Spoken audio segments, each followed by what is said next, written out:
नमस्कार दोस्तों। 5 राज्यों के चुनाव नतीजों के एग्जिट पोल इस बार काफी हद तक सटीक साबित हुए हैं। बंगाल चुनाव के एग्जिट पोल का क्या हुआ ये तो हम सबने देखा था।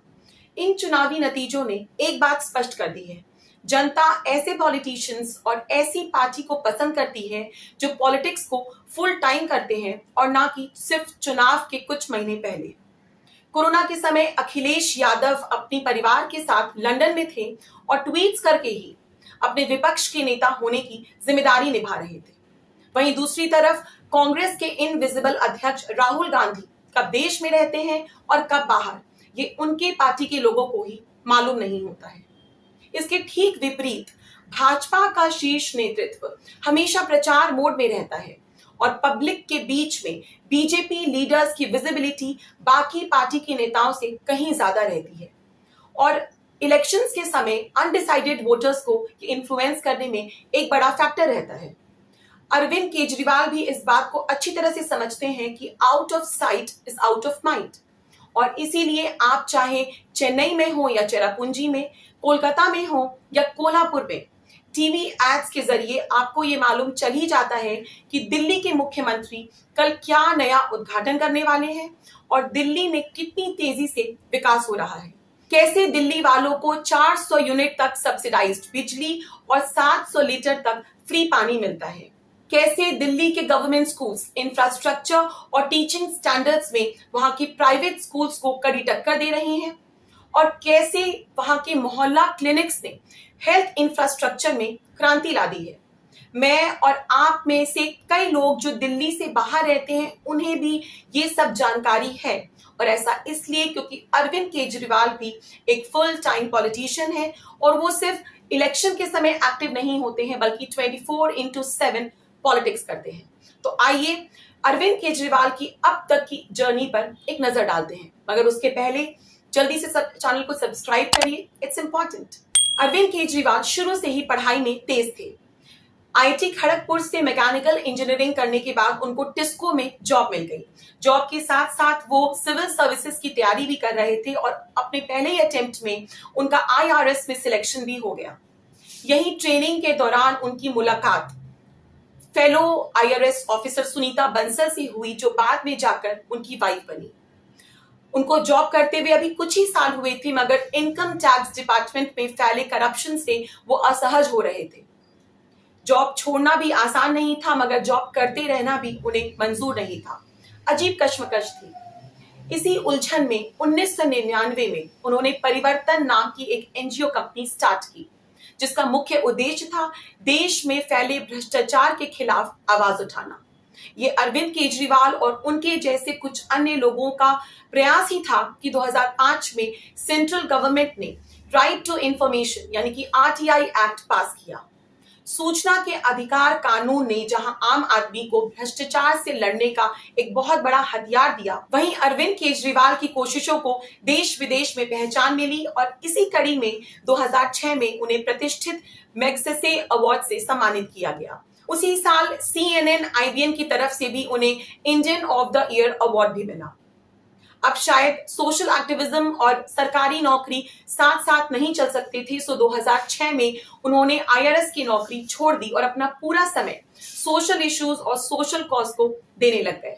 2009 में उनके एल्मा मैटर आईआईटी खड़गपुर की तरफ से उन्हें डिस्टिंग्विश्ड एल्यूमिनस अवार्ड, 2010 में इकोनॉमिक टाइम्स की तरफ से policy change agent of the year award और 2011 में एनडीटीवी की तरफ से उन्हें Indian of the year award से सम्मानित किया गया।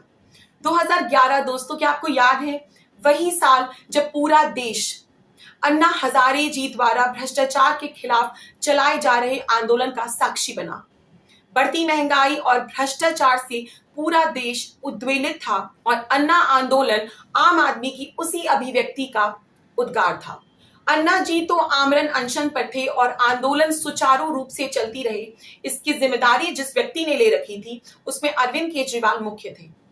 अरविंद केजरीवाल के साथ कुछ अन्य लोग जो इस आंदोलन में अहम किरदार निभा रहे थे, उनमें प्रशांत भूषण, मनीष सिसोदिया, किरण बेदी, कुमार विश्वास और योगेंद्र यादव जैसे कुछ नाम प्रमुख थे।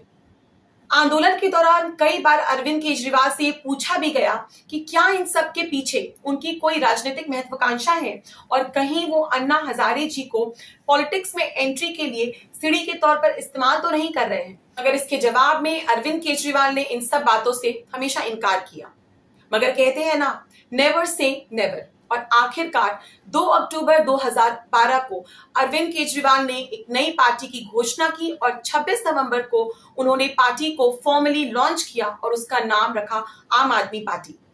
अन्ना हजारे जी उनके इस डिसीजन से खुश नहीं थे, मगर अरविंद केजरीवाल का ये तर्क था कि बिना पॉलिटिक्स में आए वो सिस्टम में बदलाव नहीं ला सकेंगे जो वो करना चाहते हैं। पार्टी तो बन गई थी, मगर पार्टी चलाने के लिए और इलेक्शन लड़ने के लिए पैसों की जरूरत होती है। तो अरविंद केजरीवाल और उनकी पार्टी के मेंबर्स आम लोगों के पास पैसे लेने के लिए पहुंच गए और लोगों ने भी दिल खोलकर उनकी पार्टी को चंदा दिया। ऐसा शायद कम ही देखा जाता है कि कोई राजनीतिक दल चुनाव लड़ने के लिए आम लोगों के पास पैसे लेने जाती है, वरना हम तो अक्सर यही देखते हैं कि चुनाव के पहले पॉलिटिकल पार्टीज पैसे और शराब बांटकर वोट खरीदने की कोशिश करती है। पार्टी बन गई थी, पैसे भी इकट्ठे हो रहे थे, अब आवश्यकता थी तो कैंडिडेट्स की जो पूरे दम खम के साथ इलेक्शन लड़ सके। तो अरविंद केजरीवाल ने कैंडिडेट सिलेक्शन का एक नया तरीका निकाला। उन्होंने पब्लिक से ही कहा कि वो अपने अपने क्षेत्र से कैंडिडेट्स का नाम उनको सजेस्ट करें। बस एक बात का ध्यान रखें कि कैंडिडेट एक प्रतिष्ठित और ईमानदार व्यक्ति होना चाहिए। अक्सर बड़ी पार्टियां उम्मीदवार चुनते समय उनके आर्थिक स्थिति पर फोकस करती हैं, जिससे कैंपेनिंग में पैसों की समस्या ना आए। मगर आम आदमी पार्टी का कैंडिडेट सिलेक्शन का क्राइटेरिया बिल्कुल अलग था और शायद यही चीजें आम आदमी पार्टी को ट्रेडिशनल पार्टी से अलग कर रही थी। दिल्ली विधानसभा चुनाव की तारीख नजदीक आ रही थी और पूरे देश की निगाहें इस बात पर टिकी थी कि कैसे आंदोलन से निकली एक पार्टी जो ईमानदारी का दम भरती है और बाकी दूसरी पार्टियों को करप्ट कहती है, कैसा परफॉर्म करेगी। खुद अरविंद केजरीवाल 3 बार की सीएम शीला दीक्षित के अगेंस्ट नई दिल्ली सीट से लड़ने पहुंच गए। उनके समर्थकों का भी यही मानना था कि अरविंद केजरीवाल जोश में एक बहुत बड़ी गलती कर रहे हैं, क्योंकि शीला दीक्षित की इमेज एक ऐसे व्यक्ति की थी जिन्होंने दिल्ली के इंफ्रास्ट्रक्चर पर बहुत काम किया है। चुनाव के पहले मीडिया द्वारा यह प्रयास भी किया गया कि आपके कैंडिडेट्स को करप्ट दिखाकर डिस्क्रेडिट किया जाए। खैर, दिसंबर 2013 में दिल्ली में चुनाव हुआ और पॉलिटिकल पंडित्स को गलत साबित करते हुए अपने पहले ही चुनाव में आपने 70 में से 28 सीटें जीत ली। भाजपा को 32 सीटें मिली और 15 साल से दिल्ली में शासन कर रही कांग्रेस मात्र 8 सीटों पर सिमट गई। खुद मुख्यमंत्री शीला दीक्षित अरविंद केजरीवाल से 25,000 से भी अधिक वोटों से हार गई। आम आदमी पार्टी का प्रदर्शन ऐतिहासिक रहा, क्योंकि चुनाव के लगभग 1 साल पहले ही वो अस्तित्व में आई थी। दिल्ली की जनता ने किसी एक पार्टी को स्पष्ट मैंडेट नहीं दिया था और आखिरकार आपने कांग्रेस के समर्थन के साथ सरकार बनाने का निर्णय लिया। अरविंद केजरीवाल ने सीएम की शपथ ली और ये दिल्ली पर आम आदमी पार्टी के वर्चस्व की शुरुआत थी। सीएम बनते ही अरविंद केजरीवाल ने तेजी से अपनी पार्टी मैनिफेस्टो, जिसमें कि डोमेस्टिक कंज्यूमर्स को 400 यूनिट्स तक के बिजली बिल पर 50% तक की सब्सिडी और 700 लीटर तक मुफ्त पानी शामिल था, उस पर वर्क करना स्टार्ट कर दिया। दिल्ली की जनता जो हर महीने भारी भरकम बिजली बिल से परेशान थी, उसे कुछ हद तक राहत महसूस हुई। जहां आम आदमी पार्टी पब्लिक वेलफेयर पर अच्छा काम कर रही थी, वहीं उसकी कार्यशैली में पॉलिटिकल इमेच्योरिटी भी साफ झलक रही थी। सीएम का ऑन कैमरा जनता दरबार, उनका सेंट्रल गवर्नमेंट के अगेंस्ट धरने पर बैठना और गैस की बढ़ती कीमतों के लिए मुकेश अंबानी और मिलिंद देवरा के अगेंस्ट एफआईआर, ऐसे कुछ डिसीजंस थे जो आम आदमी पार्टी को जनता की नजर में हंसी का पात्र बना रहे थे। पूरे देश की निगाहें दिल्ली पर थी कि कैसे एक नई राजनीतिक पार्टी दिल्ली जैसे राज्य, जो कि एक संपूर्ण राज्य भी नहीं है, को कैसे चलाती है। इतने में ही खबर आती है कि महज 49 दिनों में ही अरविंद केजरीवाल ने मुख्यमंत्री पद से इस्तीफा दे दिया है। इस्तीफे के पीछे उनका तर्क ये था कि केंद्र सरकार द्वारा उन्हें काम करने से रोका जा रहा है और विधानसभा में जन लोकपाल बिल पेश नहीं करने दिया जा रहा है और इसीलिए अब रिजाइन करने के अलावा उनके पास अब और कोई भी चारा नहीं बचता है। उनके इस अचानक से लिए गए डिसीजन से दिल्ली की जनता हतप्रभ थी कि इतनी बड़ी बड़ी बात कहने वाले अरविंद केजरीवाल चुनौतियों से ऐसे कैसे भाग खड़े हो सकते हैं। लोगों ने उन्हें समझाने की भी बहुत कोशिश की कि वो नायक के अनिल कपूर नहीं है जो टेम्पररी सीएम है, उन्हें तो पूरे 5 साल सरकार चलानी है, मगर वो नहीं माने। दिल्ली विधानसभा भंग कर दी गई और राष्ट्रपति शासन लगा दिया गया। आम आदमी पार्टी अब दिल्ली की जिम्मेदारियों से मुक्त थी और उसने अपना पूरा ध्यान 2014 के लोकसभा चुनाव में लगाया और देश भर में 432 सीटों पर अपने उम्मीदवार उतारे। और तो और अति उत्साह में खुद अरविंद केजरीवाल बीजेपी के प्रधानमंत्री पद के उम्मीदवार नरेंद्र मोदी के विरुद्ध चुनाव लड़ने वाराणसी पहुंच गए। अरविंद केजरीवाल शायद अपने इस निर्णय की मीडिया में हो रही चर्चा से इतने मंत्रमुग्ध थे कि वो देख ही नहीं पाए कि 2014 में पूरा देश मोदीमय हो चुका था और वो तो स्वयं ही मोदी के विरुद्ध लड़ने पहुंच गए थे। चुनाव परिणाम आए और जैसा कि अपेक्षा थी, अरविंद केजरीवाल नरेंद्र मोदी से 3 लाख से भी अधिक वोटों से बुरी तरह हार गए और 414 आप कैंडिडेट्स की जमानत जब्त हो गई। आम आदमी पार्टी को दिल्ली में भी कोई सीट नहीं मिली, मगर अनएक्सपेक्टेडली पंजाब में आम आदमी पार्टी को 4 सीटें मिल गई। अरविंद केजरीवाल अब ये बात समझ चुके थे कि मीडिया स्टार होना और चुनाव जीतना 2 अलग अलग बातें होती हैं और अभी उनके पास वो ऑर्गेनाइजेशनल स्ट्रेंथ नहीं है जिसके बूते वो नेशनल पार्टीज को चैलेंज कर सके। तो उन्होंने अपने राष्ट्रीय महत्वाकांक्षा को कुछ समय के लिए नियंत्रित किया और एक बार फिर से अपना पूरा ध्यान दिल्ली पर लगाने का निर्णय लिया। मगर वो ये अच्छी तरह से जानते थे कि दिल्ली की जनता उनसे नाराज है। दिल्ली की जनता को अरविंद केजरीवाल से बहुत उम्मीदें थी, मगर वो तो मात्र 49 दिनों में ही चुनौतियों से भाग खड़े हुए थे और इसकी क्या गारंटी थी कि अब वो ऐसा दोबारा नहीं करेंगे। मगर यहां अरविंद केजरीवाल ने एक कुशल रणनीतिकार होने का परिचय दिया और अपनी भूल को दिल्ली की जनता के सामने स्वीकारा और उन्हें आश्वासन दिया कि अब वो ऐसा दोबारा नहीं करेंगे। उनकी बातों में दिल्ली की जनता को सच्चाई दिखी या फिर उन 49 दिनों में किए गए काम कि दिल्ली की जनता ने 2015 दिल्ली चुनाव में आम आदमी पार्टी को 70 में से 67 सीटें जिता दी। दिल्ली के इतिहास में यह अब तक किसी भी पार्टी का बेस्ट परफॉर्मेंस था। अरविंद केजरीवाल दोबारा सीएम बने, मगर चूंकि दिल्ली एक कंप्लीट स्टेट नहीं है और कुछ डिपार्टमेंट्स जैसे कि दिल्ली पुलिस और डीडीए वगैरह सेंट्रल गवर्नमेंट के अधीन आते हैं, तो आए दिन अरविंद केजरीवाल की सेंट्रल गवर्नमेंट से नोकझोंक होने लगी। वो सुबह शाम प्रधानमंत्री मोदी को कोसते थे और हमेशा ये शिकायत करते थे कि केंद्र सरकार उनको काम नहीं करने दे रही है। हर चीज के लिए मोदी और केंद्र सरकार को कोसना लोगों को पसंद नहीं आया और 2017 को एमसीडी चुनाव में आम आदमी पार्टी बीजेपी से बुरी तरह हार गई। 2 साल पहले ही आम आदमी पार्टी ने दिल्ली में शानदार प्रदर्शन किया था और अब 2017 एमसीडी चुनाव में हार आम आदमी पार्टी के लिए आई ओपनर थी। इसके पहले भी 2017 में ही आम आदमी पार्टी पंजाब असेंबली इलेक्शन भी हार चुकी थी। पंजाब में तो इलेक्शन के कुछ समय पहले तक भी ऐसा माना जा रहा था कि इस बार पंजाब में गवर्नमेंट आम आदमी पार्टी की ही बनेगी, मगर जब रिजल्ट्स आए तो आपको सिर्फ 20 सीटें मिली और गवर्नमेंट बनी कांग्रेस की। अति उत्साह में आम आदमी पार्टी ने एक बाहरी व्यक्ति अरविंद केजरीवाल को पंजाब के मुख्यमंत्री पद का उम्मीदवार घोषित कर दिया और आपके कैंडिडेट्स पर यह आरोप भी लगे कि चुनाव के समय वो खालिस्तानी विचारधारा वाले लोगों से नजदीकी बढ़ा रहे हैं। पंजाब के लोगों को ये दोनों ही बात अच्छी नहीं लगी और जो चुनाव आपको जीतना था उसे वो हार गई। अरविंद केजरीवाल के लिए कुछ भी अच्छा नहीं चल रहा था। उनकी राजनीतिक सूझबूझ पर भी सवाल खड़े किए जा रहे थे और इसके लिए काफी हद तक वो खुद ही रिस्पॉन्सिबल थे। 2016 में जब गवर्नमेंट ने उरी की घटना के जवाब में सर्जिकल स्ट्राइक किए, तब भी अरविंद केजरीवाल ने गवर्नमेंट से सर्जिकल स्ट्राइक के सबूतों को सार्वजनिक करने के लिए कहा।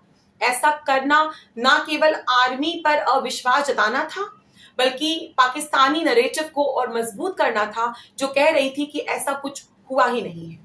2015 की आपकी चकाचौंध 2017 के खत्म होते होते फीकी पड़ने लगी थी और बहुत लोगों का यह मानना था कि आपका राजनीतिक सफर ज्यादा लंबा नहीं चलेगा। आम आदमी पार्टी के कई बड़े नेता जैसे कि योगेंद्र यादव, प्रशांत भूषण, शाजिया इल्मी, आशुतोष और कुमार विश्वास या तो पार्टी छोड़ चुके थे, या निकाले जा चुके थे, या फिर पार्टी से असंतुष्ट चल रहे थे।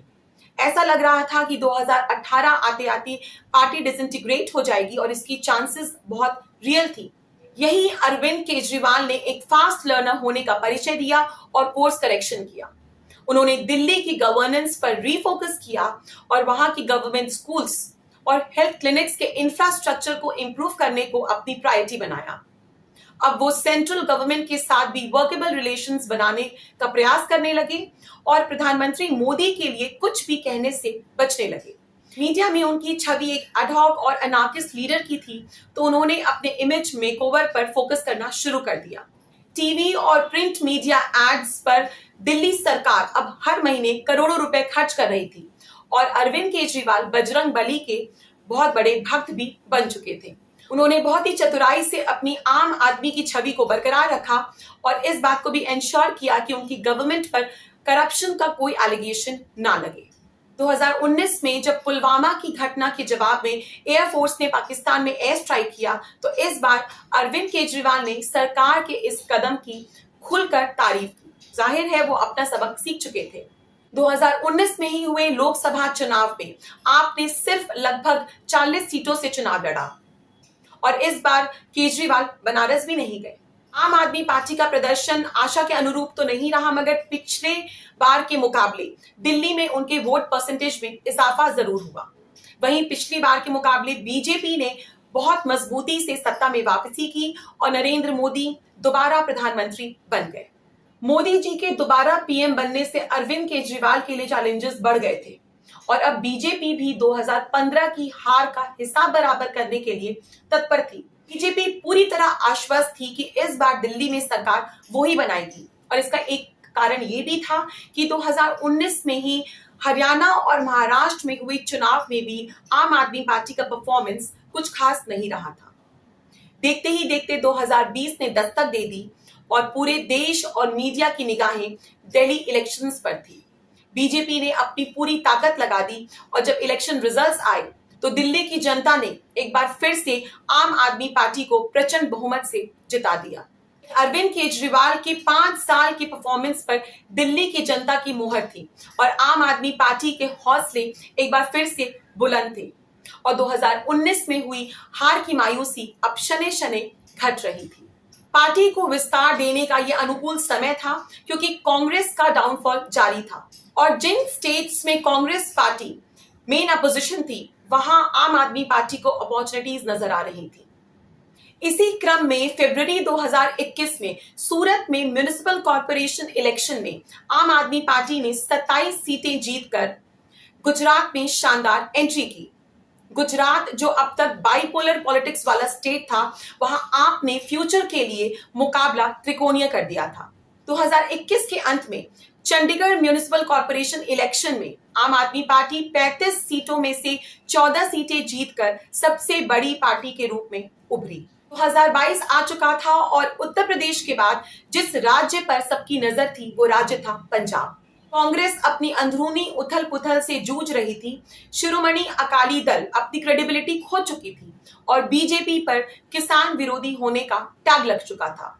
ऐसे में पंजाब में आप के लिए मैदान खुला था और उसने इस मौके को हाथ से जाने नहीं दिया और रिकॉर्ड तोड़ 92 सीटें जीत ली।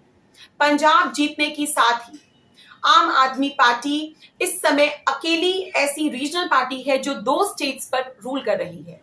गोवा में भी 2 सीटें जीतकर उसने अच्छी शुरुआत की है और अगर हिमाचल प्रदेश या गुजरात इलेक्शन में उसे 2 सीटें मिल जाती हैं तो आम आदमी पार्टी को नेशनल पार्टी होने का दर्जा मिल जाएगा।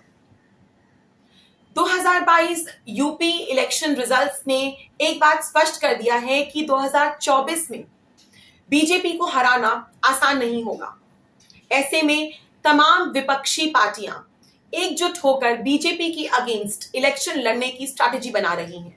तो ऐसे में ये देखना दिलचस्प होगा कि क्या अरविंद केजरीवाल विपक्ष का चेहरा होंगे। अरविंद केजरीवाल के पक्ष में जो बात जाती है वो ये है कि वो एक हिंदी स्पीकिंग स्टेट को रिप्रेजेंट करते हैं।